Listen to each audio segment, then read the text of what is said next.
war machine just got exposed. Viktor Orban stood before Fidesz delegates in Budapest and dropped a bombshell.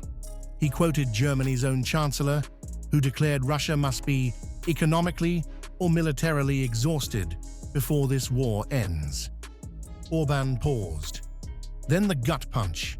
These words, he said, could belong to a Reich Chancellor from the 1930s. Not history. Today, a sitting German leader talking about exhausting Russia, military or economic, until collapse. Orban's message was unmistakable.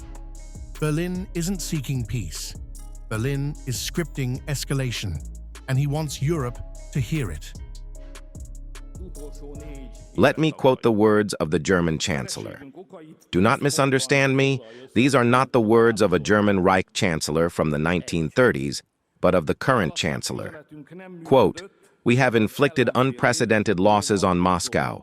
The war will end only when Russia is economically or militarily exhausted." End quote. God protect Hungary.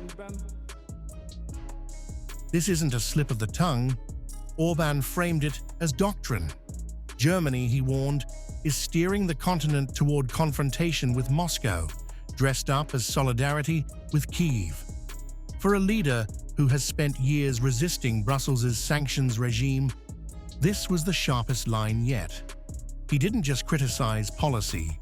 He invoked Germany's darkest chapter to describe its present leadership's posture on Russia. The implication lands hard. Decades of never again rhetoric, and now, according to Orban, the language of total exhaustion is back in Berlin's playbook. Orban tied this straight to Hungary's own fight. He said Brussels sanctions and this war have strangled Europe's economy for years, growth blocked, ordinary people paying the price. While Berlin talks of exhausting Russia, Hungary, he said, chose neutrality and survival. The contrast he drew was brutal. One European power pushing for prolonged conflict, another accused of corruption and abuse for refusing to join it. Orban positioned himself as the man warning Europe before it's too late. Again. Ninth, the war and Brussels sanctions have blocked economic growth across Europe. Regardless of elections, the task of a national government over the past 4 years was, or should have been, to find a policy capable of delivering success despite Europe's general economic decline and generating economic growth that people could genuinely feel in their daily lives.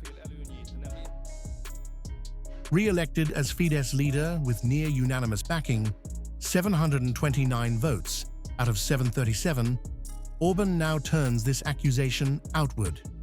The question he's left hanging over Berlin won't fade quietly. Is Germany's leadership pursuing peace or preparing for a war of exhaustion against Russia? Orban has named it. Europe now has to answer.